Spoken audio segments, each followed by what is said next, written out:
हम लोगों ने अपने 2 सेशन में देखा कि HTML डॉक्यूमेंट कैसे बनाते हैं और उस पर कंट्रोल कैसे इनपुट करते हैं। अब हमने आज हमारा थर्ड लेक्चर शुरू हो रहा है, उसके अंदर हम देखेंगे कि टेबल कैसे तैयार करते हैं HTML में और टेबल के अंदर कैसे वैल्यू इंसर्ट करके उसको कैसे 2 कॉलम मर्ज करना, 2 रो मर्ज करना, ये कैसे करते हैं। और ये मैंने अपने तरीके से एक नंबर फॉर्मेट लेकर एक टेबल वर्ड डॉक्यूमेंट में टेबल ड्रॉ करके आप लोगों को यहाँ पर सिखाया हो, जिससे हो सके तो आपको इजीली आप इजीली उसको सीख सकोगे। और उसके अलावा ये जो मैंने टेबल बनाया है वो इसीलिए बनाया कि अगर आपको कभी भी कहीं पर भी HTML टेबल बनाने की जरूरत पड़ जाए तो आप ऐसे नंबरिंग कर लोगे तो समझ लो आप बहुत इजीली उसको अपडेट कर सकोगे टेबल। अगर नंबरिंग नहीं करना है, अगर आपको याद रह जाता है डायरेक्टली तो कोई इश्यू है ही नहीं, लेकिन अगर नहीं है तो इजीली कोई भी फॉर्मेट बनाने से पहले एक पेपर डॉक्यूमेंट में ड्रॉ करने के बाद आप उसको तैयार कर सकते हो। ठीक है, ओके। तो अब आगे प्रैक्टिकल सीखने के लिए हम लोग चलते हैं मेरी स्क्रीन की ओर, जहां पर हम लाइव डेमो देखेंगे टेबल के लिए। हाँ फ्रेंड्स, हम लोगों ने अपने दूसरे लेक्चर में देखा था कि हम लोग वहां पर कंट्रोल कैसे डाल सकते हैं HTML के अंदर। अब मैंने बताया था कि आज मैं आप लोगों को हमारे थर्ड लेक्चर में आप लोगों को सिखाऊंगा कि टेबल कैसे तैयार करते हैं HTML के अंदर। अगर टेबल तैयार करने के बाद क्या कर सकते हैं, टेबल के अंदर हम डायरेक्टली कंट्रोल को फॉर्मेट कर सकते हैं। जैसे कि फर्स्ट रो में हम फर्स्ट कॉलम में हम दे सकते हैं number, name, address, column address, contact number, email, ये सब। और सेकंड कॉलम में डायरेक्टली हम लोग वो कंट्रोल अपलोड कर सकते हैं, जहाँ कि जैसे कि नेम के सामने, नंबर के सामने टेक्स्ट बॉक्स डाल सकते हैं, नेम के सामने टेक्स्ट बॉक्स डाल सकते हैं, टेक्स्ट एरिया डाल सकते हैं वगैरह, ये सब सारा। तो अब यहाँ पर आप लोग देखने जा रहे हैं कि हम जो अभी प्रैक्टिकल बना रहे हैं वो टेबल अंदर एंटर करते हैं। तो अभी देखते हैं कैसे टेबल एंटर करते हैं। तो मैं यहाँ पर एक आपको टेबल फॉर्मेट दिखा देता हूँ कि कैसे हम लोग ऐसा टेबल बनाते हैं। तो उसको कैसे 2 रो कॉलम मर्ज करेंगे, 2 रो मर्ज करेंगे, ये सब यहाँ पर मैं इजीली मेरी ट्रिक से सिखा रहा हूँ, जिसके जरिए जब भी आप अगर टेबल तैयार कर रहे हो, कहीं पर भी डिजाइनिंग कर रहे हो, तो अगर आप नंबरिंग दे दोगे तो इट्स आपके लिए बहुत ईजी होगा ये।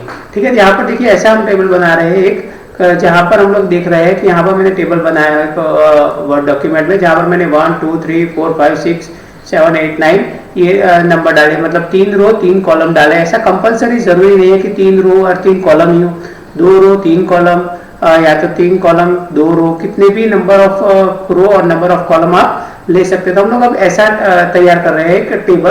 तो हमें टेबल के लिए कौन कौन से फील्ड, कौन कौन से टैग पहले सीखने पड़ेंगे। तो यहाँ पर देखते हैं, यहाँ पर एक टेबल टैग लिखा हुआ है। अगर हमें टेबल बनाना है तो कंपलसरी टेबल टैग सीखना पड़ेगा। उसके अंदर सबसे पहले जैसे भी हम टेबल बनाएंगे तुरंत वहां पर रो डालेंगे, क्योंकि टेबल तैयार होता है तो पहले ही रो बनानी पड़ती है। तो वहां पर हम TR टैग सीखेंगे टेबल रो के लिए।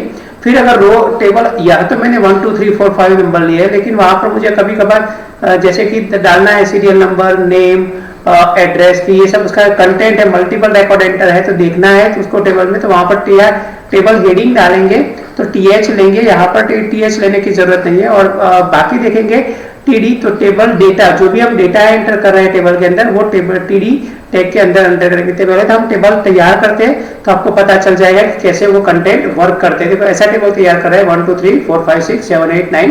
ठीक है, तो अब हम जाते हैं हमारे कंटेंट के अंदर। यहाँ पर मैंने पेज एग्जीक्यूट किया हुआ है, टोटली ब्लैंक है, और मैंने उस पेज को वापस अपने table.html के नाम से सेव भी कर दिया है। तो यहाँ पर देखो पूरा टेबल ब्लैंक है, और ये जो हमारा टेबल बनाया हुआ है वो भी कंटेंट भी हम उसके अंदर ही लिख रहे हैं। देखिए table.html के अंदर, यहाँ पर मैं डाल रहा हूँ HTML टेबल, टाइटल के अंदर ही डाल रहा हूँ। अब देखो मैं उसको फर्स्ट शुरू कर रहा हूँ टेबल टैग, टेबल, उसके साथ साथ मैं उसका क्लोजिंग भी कर लूंगा टेबल।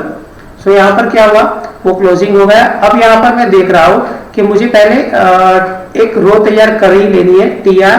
सो ये कंपलसरी एक रो तो तैयार कर ही लेंगे हम लोग /TR। जैसे हम एक रो तैयार करेंगे उसके बाद हम देखेंगे कि हम लोगों को एक रो के अंदर कितनी कॉलम एंटर करनी है। तो यहाँ पर हम लोगों ने देखा है कि हमारे टेबल के अंदर 3 कॉलम एंटर करनी है, 1 2 एंड 3, राइट। सो यहाँ पर 3 बार उसमें भी डेटा ही एंटर करना है, अभी हेडिंग एंटर नहीं करना है। तो यहाँ पर मैं लिख लूंगा TD, उसके अंदर फर्स्ट यहाँ पर फर्स्ट TD लिख रहा है, वहां पर डेटा कौन सा है, 1 है। तो यहाँ पर मैं डायरेक्टली 1 डाल सकता हूँ /TD। सेकेंड TD, यहाँ पर 2/TD, थर्ड TD, 3/TD। ये जो है वो टेबल डेटा, यहाँ पर हमारा एक रो कंप्लीट होता है। अब अगर हम इसको सेव करने के बाद एग्जीक्यूट करते हैं तो वहां पर हमें शो होगा, लेकिन अभी आपको बॉर्डर वगैरह नहीं दिखेगा। जस्ट से यहाँ पर मैंने एंटर किया तो 1 2 3 लिखा हुआ क्योंकि टेबल हमने डाला हुआ था। यहाँ पर मैं अगर उसको बॉर्डर इक्वल टू, टेबल का एक एट्रीब्यूट है बॉर्डर इक्वल टू 1, तो जैसे ही मैंने बॉर्डर डाल दिया वहां पर वो खुद ब खुद शो हो जाएगा बॉर्डर। ठीक है, 1 2 3, राइट। अब मैं देखता हूं कि आगे मैं कंटिन्यूस करता हूं तो कि मुझे ऐसे कितनी रो बनानी है, तो टोटल 3 रो बनानी है। तो मैं इसको सेम टू सेम यहां से कॉपी भी कर सकता हूं और सिर्फ वैल्यू ही चेंज करना पड़ता है। देखिए 1 2 3, अब यहाँ पर 4 आया सेकेंड रो का फर्स्ट, सेकेंड एंड 6, फिर यहाँ पर थर्ड रो का फर्स्ट। जैसे भी हम लोगों ने बनाया था ये टेबल यहाँ पर तैयार हो गया। F5 करके देखते हैं तो टेबल तैयार हो गया है। ठीक है, अब यहाँ पर ये जो फॉर्मेट है, सपोज कि यहाँ पर पूरे पेज में डिस्प्ले करवा दिया तो हमारा फॉर्मेट ऐसा हो जाएगा। कल हम जब टेम्पलेट बनाना सीखेंगे तो उसके अंदर हम वही करेंगे कि पूरे पेज को हम कवर अप करेंगे और उसके बाद हम उसको डिजाइनिंग करेंगे। कैसे डिजाइनिंग करेंगे वो वर्ड डॉक्यूमेंट में हम डिजाइन करके देखेंगे, उसके बाद उसको डिजाइन भी करेंगे। अब यहाँ पर देखते हैं तो यहाँ पर मुझे सपोज कि यहाँ पर मैंने दिया हुआ है 2 5 और 6, तो मुझे सपोज कि यहाँ 5 और 6 है, तो यहाँ पर देखो 2 5 और 6 को मुझे मर्ज करना है। तो मुझे 6, मैं जैसे ही मर्ज करूंगा तो 6 नहीं रहेगा। ठीक है, मतलब 5 नंबर का ही रो रहेगा। तो उसको मर्ज करने के लिए क्या करना पड़ता है, तो यहाँ पर सबसे पहले देखो अगर मैं मर्ज कर रहा हूँ तो क्या होगा, ये 5 नंबर चला जाएगा, वर्ड में देखते हैं 6 नंबर चला जाएगा। देखिए इन दोनों को मैं अगर मर्ज कर रहा हूँ, मर्ज कर दिया तो मुझे ये 6 नंबर यहाँ से निकाल देना पड़ेगा। सही बात है, तो ये क्या हुआ, एक मर्ज हुआ है क्योंकि एक ही सेल है, एक सेल में एक ही वैल्यू एंटर है। अभी कौन सा है, 5 नंबर है। तो यहाँ पर देखिए कोडिंग में भी मैं वही कर रहा हूँ, 5 नंबर रहने देता हूँ और इसको मुझे निकालना है। जिसको भी मुझे रहने देना है उसके वहां पर मुझे लिखना है। अभी अगर मैं कॉलम मर्ज कर रहा हूं तो मुझे कॉलस्पान इक्वल टू 2 लिखना है। अगर 3 कॉलम मर्ज कर रहा हूं तो 3 लिखना है। ठीक है, तो यहां पर मैं कॉलम मर्ज कर रहा हूं इसलिए लिख रहा हूं कॉलस्पान इक्वल टू 2। ठीक है, अब तो फिर मुझे इसको निकाल, अगर मैं ये 6 नहीं निकालता तो कैसे होता है, देखिए ये उसका आउटपुट रहेगा। अब मुझे 6 निकाल ही देना पड़ेगा क्योंकि मैंने उसको मर्ज कर लिया है। तो यहां से मैं इसको निकाल देता हूं। अब मेरा आउटपुट देखिए, ठीक है। अब वैसे इसे मुझे थर्ड रो भी मर्ज करना है तो और कुछ नहीं करना है। जैसे कि ये कॉलस्पान यहाँ पर लिखा तो मैं यहाँ पर भी लिख सकता हूँ। अगर इसको नहीं लिखना है तो डायरेक्टली 5th नंबर को प्रिंट करना है तो मैं इसको निकाल सकता हूँ और यहाँ पर 2 की जगह पर 3 लिख देता हूँ। जैसे मैंने 3 लिख दिया ये सेट हो गया। देखो पूरा कॉलम में तीनों कॉलम मर्ज होकर यहाँ पर एक रो में सिर्फ डिस्प्ले हो गए एक कॉलम। अब यहाँ पर मैंने ये तो कर दिया, सपोज ये तो मैंने सिर्फ मर्ज किया। अब मुझे इसके साथ साथ क्या करना है, तो ये जो 5 नंबर है, जैसे मैं वापस अपना कोड 4th नंबर वापस ला देता हूँ तो यहाँ पर वापस हमारा डिजाइनिंग ऐसा होगा। अब यहाँ पर मैं देख रहा हूँ कि मुझे 4 और 7 जो है वो भी मर्ज करना है। दोनों में से एक, मतलब 4 रखना है 7 नहीं रखना है। तो क्या करूंगा, अब 4 के अंदर देखो ये रो मर्ज कर रहा हूं मैं, इन दोनों को मर्ज करना है। अभी देखते हैं हमारे डॉक्यूमेंट में भी ये चेक कर लेते हैं। तो इसको तो इन दोनों को मर्ज कर रहा हूं, ऐसे मर्ज करते हैं तो यहाँ पर 4 नंबर रहता है और 7 नंबर चला जाता है। तो यहाँ पर मैं क्या करूंगा, कोडिंग में 4 नंबर के सामने मैं 2 रो मर्ज कर रहा हूं तो यहाँ पर लिखूंगा रोस्पान इक्वल टू 2, क्योंकि यहाँ पर रोस्पान वो एट्रीब्यूट है 2 रो को मर्ज करने के लिए। 4 नंबर रहने दिया, 7 नंबर को निकाल दिया, ऑल्टर F। अब मैं उसको एग्जीक्यूट करके देखता हूं। देखिए यहाँ पर जो आउटपुट चाहिए था वो सेम टू सेम हमें आउटपुट मिला। अब यहाँ पर और भी एक एट्रीब्यूट है, जैसे कि देखो अभी 4 नंबर सेंटर में है लेकिन 5 नंबर सेंटर में नहीं है। ठीक है, 4 नंबर भी अभी ऑटो सेंटर तो है इसीलिए वो सेंटर था, लेकिन अगर हमें वो भी कभी ज्यादा चीज लेते हैं तो कभी ये दिक्कत होता है कि वो बॉटम में आता है, लेफ्ट में। तो उसके लिए एक अलाइन एट्रीब्यूट है, कहीं पर भी आप यूज कर सकते हो, हर एक जगह पर, हर एक कंट्रोल के अंदर। तो वो एट्रीब्यूट है अलाइन करके है, अलाइन इक्वल टू, यहां पर मैं डाल देता हूं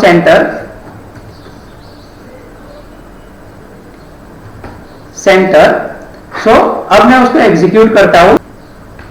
देखिए CENT सेंटर डाल दिया, तो यहां पर क्या हुआ, तो ऑटो खुद ब खुद फाइल नंबर सेंटर में आ गए। अगर वैसे ही टॉप डाउन पर एंटर डालना है तो और कुछ नहीं करना है, जो अलाइन टैग है उसके आगे वी अलाइन डाल देना है, ठीक है।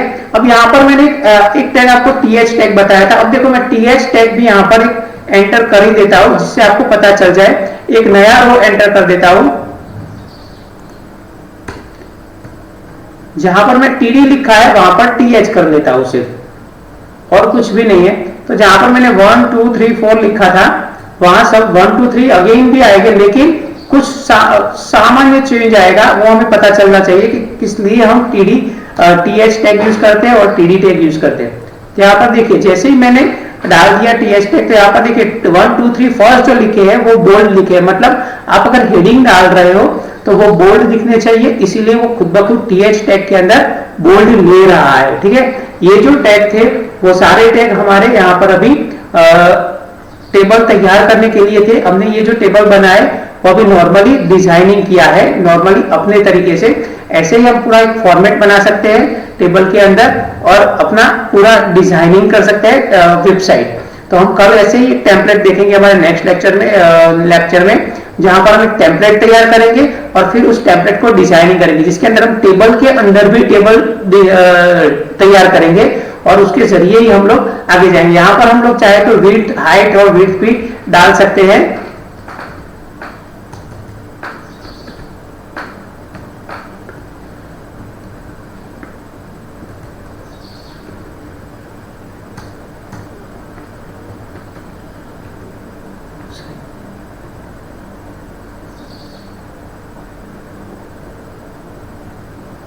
देखिए जैसे मैंने विड्थ 100% दिया, वो खुद ब खुद अपने एडजस्टमेंट कर लिया। यहाँ पर देखिए TH जहां पर था वहां पर ऑलरेडी खुद ब खुद सेंटर आ रहा है, लेकिन बाकी सब फील्ड थे वो अभी लेफ्ट साइड है, राइट साइड। आप अलाइनमेंट देकर, जैसे 5th नंबर में अलाइनमेंट दिया था, वैसे आप अलाइनमेंट देकर उसको सेट भी कर सकते हैं, ठीक है। तो ये जो एक फॉर्मेट था वही फॉर्मेट हम लोग यूज करेंगे आगे। ऐसे ही बहुत सारे एट्रीब्यूट्स हैं जो टेबल टैग के अंदर यूज होते हैं, और वो हम अभी नेक्स्ट सेशन में सीखेंगे और पूरा एक टेम्पलेट तैयार करेंगे जहां पर आप अपनी खुद की वेबसाइट बनाएंगे, जैसे कि साइड में लोगो होना, अपनी साइट का नाम होना, मेनू होना और स्लाइडर बार होना, एक्सेट्रा एक्सेट्रा, वैसा सब कुछ हम डालेंगे, ठीक है। ओके, यहाँ पर हम कल उसके टेम्पलेट के साथ साथ बहुत कुछ टैग भी सीखेंगे। ओके, तो यहाँ पर आज का सेशन हम यहाँ पर कंप्लीट कर रहे हैं। Thank you. हेलो फ्रेंड्स, कैसा लगा प्रैक्टिकल आज का? टेबल फॉर्मेट हमने बनाया इस टेबल में और देखा कि कैसे टेबल तैयार होता है, कैसे 2 रो मर्ज किए होती है और कैसे 2 कॉलम मर्ज होती है, ठीक है। अब हम उसके साथ साथ नेक्स्ट सेशन में देखेंगे कि अभी हम वेबसाइट तैयार करते थे, टेम्पलेट कैसे तैयार होता है। टेम्पलेट मतलब वेबसाइट में ऑलमोस्ट कैसा होता है कि ऊपर लोगो होता है, साइड में मेनू होता है, नीचे मेनू होता है, बीच में कंटेंट होते हैं। तो हम एक फॉर्म डिजाइन करने के बाद सारे फॉर्म तैयार कैसे कर सकते हैं वो हम देखेंगे हमारे नेक्स्ट सेशन में। अगर ये वीडियो पसंद आया है तो वीडियो लाइक करना, शेयर करना, सब्सक्राइब करना और बेल बटन पर क्लिक कर देना, जिससे नया लेक्चर जैसे ही अपलोड हो आपको पता चल जाएगा। और एक बात, इसके साथ साथ हम सारे और सब्जेक्ट के भी वीडियो अपलोड कर रहे हैं, तो वो भी देखना मत भूलिएगा। Okay, thank you.